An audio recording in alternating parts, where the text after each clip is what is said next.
여러분 안녕하세요. 홍세희 강사입니다. 저는 환경교육 지도사로 전국 마을이나 또 기관, 학교 이런 곳에서 환경교육 활동을 하고 있습니다. 오늘 영상은 앞으로 우리 미래의 후손을 위해서 여러분들의 도움이 절실히 필요한 환경에 관한 이야기를 해보려고 합니다. 여러분 우리나라는 굉장히 사계가 뚜렷한 나라잖아요. 그런데 지금 여러분들 지금 정말 봄, 여름, 가을, 겨울 몸으로 이렇게 느끼고 계시나요? 아니죠. 2020년도에는 51일간의 가장 긴 장마가 생겼기도 했고요. 또 우리가 보통 여름이면 7월과 8월이 굉장히 무덥다고 생각을 하는데 2020년도네요. 이때도 6월 달이 7월 달보다 평균 기온이 더 높았었다고 합니다. 그래서 지금 첫 역전 현상이라고도 보도를 했었네요. 이렇게 지구가 더워졌다. 이렇게 또 지구가 뜨거워졌다. 이런 말들을 많이 들어보셨을 텐데요. 요즘에는 미디어에서도 굉장히 지구온난화에 대해서 이야기를 많이 하고 있잖아요. 그래서 지구가 왜 이렇게 뜨거워졌고, 자, 우리가 이 지구의 온난화를 위해서 조금 더 우리가 할 수 있는 일들은 무엇일까라는 그런 생각을 하는 시간이 되셨으면 좋겠습니다. 자, 먼저 기상과 기후에 대해서 조금 알고 가시면 조금 더 편하실 것 같아서요. 제가 설명을 좀 하겠습니다. 기상이란 날씨인데요. 그날그날의 일기잖아요. 그래서 다들 아침에 일기예보 한 번씩은 보셨잖아요. 오늘 아침에 구름이 조금 많이 끼다가 점심쯤엔 비가 내릴 것이다. 그리고 한 3시경에는 다시 햇빛이 반짝할 것이다 라는 기상캐스터의 말을 듣고 아침에 우산을 챙겨야겠구나 라고 생각하셨던 적이 있으셨을 거예요. 이런 것처럼 기상, 날씨는 그날그날 하늘의 대기 상태, 그래서 변화무쌍하겠죠. 근데 기후는 그 변화무쌍한 날씨를 30년간 평균을 낸 걸 기후라고 합니다. 30년간 날씨를 평균 냈기 때문에 굉장히 정확도가 높겠죠. 자, 그래서 날씨는 변화하는 게 맞지만 기후는 변화하면 안 됩니다. 그런데 지금 어때요? 기후가 변화하고 있다는 거죠. 자, 이렇게 기후가 변화하면 동물과 식물들의 생태계는 이상이 생기고요. 또 이상 고온과 이상 저온으로 인해서 우리나라도 어때요? 사계가 불분명해지고 저 같은 경우도 간절기 의상이 이제는 필요가 없어졌다는 거. 이렇듯 기후가 달라진다는 것은 우리 삶의 터전이 달라진다는 것을 의미합니다. 자, 여기 예로 보면 세백로라고 하는 여름 철새인데요. 이 여름 철새는 따뜻할 때 우리나라에서 새끼를 부화하고 생활하다가 찬바람이 부는 가을, 겨울에 따뜻한 곳을 향하는 여름 철새입니다. 그런데 가을이나 겨울에 우리나라에서 이 세백로가 목격이 많이 되고 있습니다. 자, 왜 이 세백로는 겨울에 따뜻한 곳으로 날아가지 않을까요? 맞습니다. 이제 더 이상 우리나라가 그렇게 춥지 않다는 거죠. 그래서 먹이도 풍부하고 더 이상 따뜻한 곳으로 날아갈 의미가 없다는 거죠. 그래서 이렇게 철새들이 텃새화되는 개체수가 점점점 늘어가고 있다고 합니다. 또 여기 한라봉이 있는데요. 이 한라봉은 말 그대로 제주도에서만 재배가 될 것 같잖아요. 그런데 이 한라봉 자체도 이제 점점 북상에서 재배가 되고 있고요. 옆에 보이는 빨간 사과도 마찬가지로 북상돼서 강원도에서 재배되고 있다고 합니다. 자, 이렇게 파파야라는 열대과일도 우리나라에 부여나 곡성, 나주 이런 곳에서 재배가 되고 있고요. 한라봉도 담양이나 순천 이런 곳에서 지금 재배가 되고 있습니다. 또 어떤가요? 바다의 평균 수온도 상승해져 물속에 산소가 부족해져서 저렇게 배를 드러낸 채 죽은 물고기 떼를 발견할 수 있습니다. 이런 것들도 전부 다 기후변화의 징후라고 할 수 있는 거죠. 또 어떤 일이 전 세계적으로 발생이 되고 있나요? 아마 산불, 캘리포니아 산불이라던가 호주 산불, 이런 산불로 인해서 굉장히 우리가 많이 피해를 보고 있잖아요. 자, 이상 고온으로 인해서 가뭄이 지속되고 모든 나무와 풀뿌리 같은 것들이 말라가기 시작하는 거죠. 그로 인해서 자연 발화가 생겨 산불이 나는 경우가 굉장히 많습니다. 자, 그럼 이 산불이 쉽게 또 꺼지나요? 그렇지 않죠. 그래서 한 달, 2달 이상 지속되는 산불도 많이들 뉴스에서 보셨을 거예요. 자, 이렇게 산불이 휩쓸고 지나간 자리에 거기서 끝나는 것이 아니라 어마어마한 탄소가 배출이 되고요. 미세먼지로 인한 오염도 심각합니다. 자, 이런 것들이 다시 이산화탄소와 메탄가스를 배출해서 지구는 다시 뜨거워지고 이상고온이 발생을 하고 또 이것들은 다시 산불이 되고 그래서 산불과 탄소 배출의 악순환이 이루어진다는 거죠. 자, 그렇다면 이 지구온난화를 일으키는 지구의 온실효과는 무엇일까요? 아마 여러분들 다들 한 번씩은 비닐하우스에 들어가 보셨을 거예요. 그 비닐하우스 안은 어떤가요? 굉장히 뜨겁고 따뜻하죠. 그렇습니다. 네, 이 온실효과도 마찬가지라고 생각하시면 될 것 같아요. 비닐하우스 안에 들어간 열기를 비닐이 잡아줘서 비닐 밖으로 열기가 나가지 못해 안이 뜨거운 것처럼 지구도 마찬가지로 이 온실가스라는 것 때문에 지구 안에 들어온 따뜻한 열기가 바깥으로 배출을 하지 못하고 있는 거죠. 자, 그렇다면 이 온실가스를 만들어내는 것들은 뭐냐? 자동차의 매연, 이산화탄소나 메탄가스의 굉장히 발생이 많죠. 자, 그런데 어떤가요? 우리는 한 집에 자동차가 2대 이상씩은 되는 집이 굉장히 많죠. 또한 산불이나 쓰레기 등 불법 소각, 아까 산불 이야기 했잖아요. 이것도 마찬가지로 온실가스의 원인이 된다는 거. 그리고 우리가 공장을 돌리잖아요. 산업화가 돼서.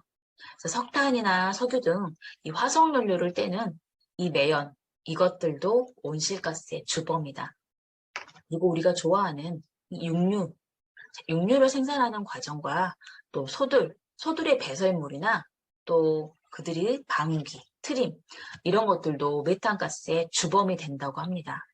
외국 같은 곳에서는 소를 사육할 때 굉장히 기업형으로 많이 키우잖아요. 이런 것들이 굉장히 큰 문제라고 합니다.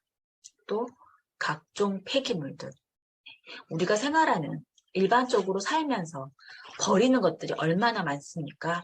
네, 이런 각종 폐기물, 음식물 쓰레기 이런 모든 것들이 바로 지구의 온실효과의 온실가스의 주요 원인이라는 거죠. 그래서 우리가 오늘은 이 각종 폐기물 이것들을 조금 줄여보려는 생각을 하는 시간이 되도록 해봤으면 좋겠습니다. 자, 이렇게 아름다운 자연을 우리는 그저 인간에게 주어진 선물이라 생각하고 마냥 언제까지나 볼 수 있을 거라 했지만 이렇게 마구잡이로 버린 쓰레기들로 인해서 더 이상 우리는 아름다운 자연을 볼 수 없게 될 것입니다. 자, 2025년도에는 수도권의 쓰레기 매립지를 사용 종료한다고 합니다. 그렇다면 우리는 이제 이 쓰레기들을 어디에 어떻게 버려야 할까요? 네. 이렇게 볼펜이나 또 이런 종이들 이런 것들을 만드는데 필요한 재료를 자원이라고 하는데요. 그래서 우리 생활에서 필요한 모든 물건을 만드는 재료, 그게 바로 자원입니다. 그래서 이러한 자원 순환이 이루어지려면 불필요하지만 버리지 않는 것, 또 버려지는 것을 다시 사용하는 것, 또 계속해서 사용할 수 있게 하는 것. 그래서 자원 순환은 쉽게 말해서 버리지 않고 계속 사용할 수 있게 하는 게 바로 자원순환이라고 생각하시면 되실 것 같아요. 그래서 우리나라는 1995년도에 재활용품 분리수거 제도를 실시했고요. 또 막상 분리수거를 했지만 재활용이 불가능한 이런 것들을 많이 버리시더라는 거죠. 맞아요. 우리가 아파트에 쓰레기 분리배출을 하러 가더라도 어떤 분들은 정말 칼같이 플라스틱 깨끗하게 헹궈가지고 압착해서 뚜껑 닫아서 버리시는 분이 있는가 하면 그대로 안에 담배꽁초까지 들어서 버리시는 분들이 분명히 계십니다. 그래서 이런 분들 때문에 분리수거가 됐지만은 그 안에 있는 분리수거 안 된 이런 쓰레기들 때문에 다른 것까지도 재활용이 불가능한 일이 굉장히 많다는 거죠.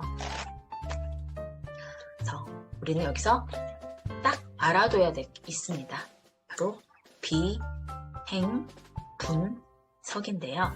자, 비는 비우고 용기 안의 내용물을 비우고 헹구고 자, 이물질이나 음식물 등을 헹구어내고 또 라벨이나 뚜껑 등 재질이 다른 것들은 분리해서 버려야겠죠. 자, 그리고 절대로 섞이지 않도록 종류별과 재질별로 구분해서 버린다. 그래서 비우고 헹구고 분리하고 섞지 않는다. 꼭 명심하셨으면 좋겠습니다. 영상 하나 보고 가실게요. 페트병은 어떻게 배출하지? 재활용 분리배출. 생각보다 어려우시죠? 올바른 분리배출을 위한 기본 상식 4가지. 첫째, 내용물을 비운다. 둘째, 깨끗이 씻는다. 셋째, 상표와 라벨을 분리한다. 넷째, 재질별로 분리수거함에 넣는다. 그럼 이제 좀 더 자세히 올바른 분리배출 방법을 알아볼까요? 페트병을 비롯 플라스틱으로 된 용기는 먼저 내용물을 깨끗이 비웁니다. 그런 다음 부착 상표와 뚜껑 등 다른 재질로 된 부분을 분리한 후 가급적 압착해서 배출합니다. 과자, 라면 봉지, 일회용 비닐봉투 등은 음식물과 이물질이 묻었다면 물로 2-3번 헹궈 깨끗이 씻은 뒤 투명한 봉투에 담아 배출해주세요. 농수축산물의 포장에 사용된 스티로폼은 내용물을 완전히 비우고 테이프나 운송장, 상표 등을 완전히 제거한 뒤 버려야 합니다. 컵라면 용기 역시 남아있는 음식물 찌꺼기를 없앤 뒤 물에 한 번 헹군 후 버리면 재활용이 쉬워집니다. 음료수, 주스, 화장품병은 안에 든 이물질을 완전히 비우고 색상별로 분리배출해주세요. 거울, 도자기류, 유리로 된 식기류는 재활용 대상이 아니어서 종량제 봉투나 전용 마대에 분리배출하셔야 합니다. 맥주병이나 소주병, 사이다병 등은 보증금병이어서 슈퍼나 편의점에 돌려주면 빈용기 보증금을 환불받을 수 있습니다. 금속 캔유는 내용물을 비우고 플라스틱 뚜껑이 있는 경우 분리해서 배출해야 합니다. 부탄가스나 살충제 용기는 폭발 위험이 있으므로 구멍을 뚫어 배출해야 합니다. 우유를 담은 종이팩은 내용물을 비우고 물로 헹군 후 펴서 말립니다. 그런 뒤 일반 종이와 섞이지 않게 분리하여 배출하셔야 합니다. 어떠세요? 조금만 신경 쓰면 어렵지 않게 실천할 수 있겠죠?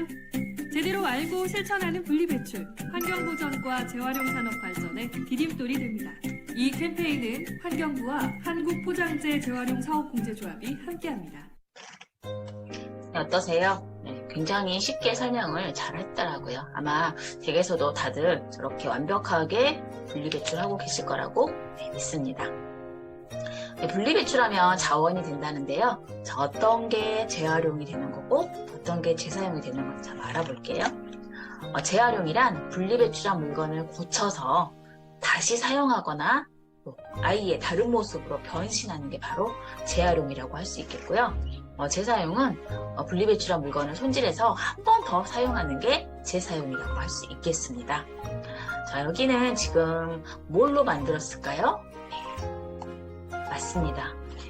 페트병이죠. 네, 페트병으로 저렇게 화분을 심을 수도 있고 또 칫솔 꽂이도도 활용을 했네요. 자, 이거는 네, 맞습니다. 여러분들 집에서 드시는 우유팩으로 이렇게 꽃을 심었습니다. 또 우유팩으로 또 뭔가 자원이 될 수 있게끔 하나 본데요. 네, 맞습니다. 화장지로 재활용이 가능합니다. 아예 다른 걸로 바뀌는 거죠. 또 동네마다 여러분들 집에서 이렇게 우유팩을 씻어서 헹궈서 말려서 뭐 100장, 뭐 200장 이렇게 모으면은 행정복지센터에 가져가시면 화장지로 교환을 해주는데요. 각 동마다 또 행정복지센터에 그 지정된 우유팩의 개수가 다르더라고요. 그래서 한번 전화해서 알아보셔서 저 우유팩을 집에서 차곡차곡 모아서 화장지로 저렇게 바꾸시는 것도 조금은 더 재밌는 일이 아닐까 싶습니다. 그래서 다른 모습으로 변신하는 재활용이 된다. 자, 이 페트병은 어떤 다른 모습으로 변신될까요? 네, 체육복으로 변신이 가능하다고 합니다. 저 체육복을 만드는 그쵸, 원사, 실 그로 플라스틱 병이 만들어진다고 합니다. 저도 지금 이 플라스틱 병으로 만든 가방을 사용하고 있는데요. 자, 이 가방은 그냥 등에 매는 가방입니다. 자, 그런데 잘 안 보이나요? 그런데 여기 이렇게 표시가 어떻게 돼 있냐면 24개의 플라스틱 병으로 만들었다라고 적혀져 있습니다. 실이나 원사로 만들어져서 체육복이나 가방으로도 또 다른 원료로도 다른 걸로도 많이 변신이 가능하겠죠. 또 어떤 모습으로 재사용이 될까요? 우리 공병보증금으로 가져간 병들은 다시 저렇게 재사용이 된다는 거. 또 캔도 마찬가지로 재사용이 된다는 거. 쓰레기가 썩으려면 그러면 얼마나 걸릴까요? 종이 같은 경우에는 2개월이나 5개월이 걸리고요. 여러분들 많이 쓰시는 나무젓가락도 20년이나 썩지 않는다고 합니다. 그래서 앞으로 배달하실 때 나무젓가락과 일회용품은 갖다 주지 마세요란에 꼭 체크하셨으면 좋겠습니다. 제가 우리 학생들에게 교육을 할 때 이 자료를 가지고 이야기를 하면 우리 학생들이 꼭 이렇게 이야기합니다. 그러면 제가 죽고 난 다음에도 이것들은 썩지 않고 있는 거네요 라고 합니다. 이제 앞으로 저희는 더 이상 이렇게 아름다운 자연 환경을 우리 미래 후손들에게 남겨주지 못하고 쓰레기가 뒤덮인 산과 강과 바다를 남겨주진 않을까 하는 걱정이 됩니다. 우리 1인당 한국 사람의 플라스틱 소비량은 굉장히 높아요. 그렇죠? 다른 나라에 비해서. 그래서 우리가 앞으로 덜 쓰고 적게 버리기 위해서는 용기가 필요한데요. 우리가 뭐 용감무쌍한 그런 용기가 아니고요. 가지고 다니는 플라스틱이 되었든 어떤 용기, 뭔가 알아볼까요? 장바구니 꼭 가지고 다니시고요. 두 번째로 포장된 생선이나 고기를 살 때 용기, 자, 내가 용기를 가져가서 그 용기에 담아오자는 거죠. 자, 언젠가부터 우리는 양파 하나, 감자 하나도 어떤가요? 스티로폴, 플라스틱 용기에 랩으로 감싸져 있는 거를 장바구니에 담아서 오는 일이 굉장히 많아졌죠. 그런데 이제는 이렇게 포장된 생선이나 고기 같은 것들 이 용기 안에 담아오자는 거죠.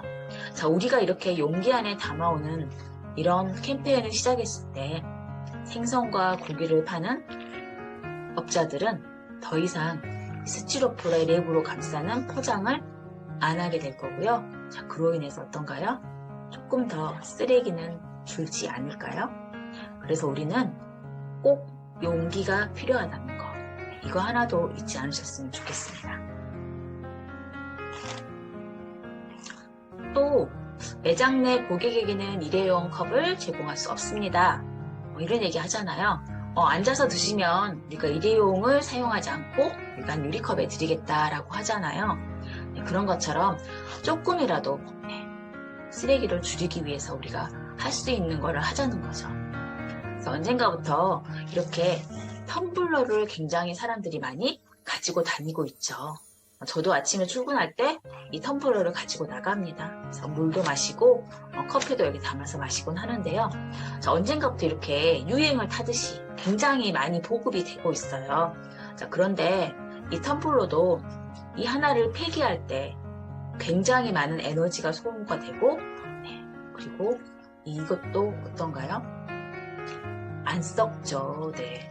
그래서 텀블러 하나를 샀을 때 이 하나를 가지고 오래 쓰는 게 우리 환경을 보호하는 것이지, 텀블러 10개를 가지고 계속 전혀 아니다라는 거. 여기에 장바구니도 마찬가지죠. 차라리 장바구니 하나를 뭐 10개 사가지고 안 가지고 다니느니 차라리 일회용 비닐을 써라. 일회용 비닐을 생산하는 것보다 이 장바구니를 생산하는 게 훨씬 더 에너지와 이산화탄소가 많이 발생이 된다라고 합니다. 그렇기 때문에 어떤 제품을 사든 텀블러가 됐든 장바구니가 됐든 오래 사용하는 거, 네, 그게 바로 또 포인트라는 거 잊지 않으셨으면 좋겠습니다. 그래서 지구를 위해 나부터 하는 작은 실천이 중요합니다. 그래서 이제는 선택이 아니고요, 생존의 문제가 되고 있는 환경, 지구를 살리는 밑거름이 되는 나의 일상 속 작은 생활 습관 하나를 오늘부터 꼭 실천하셨으면 좋겠습니다. 감사합니다. 홍세희 강사였습니다.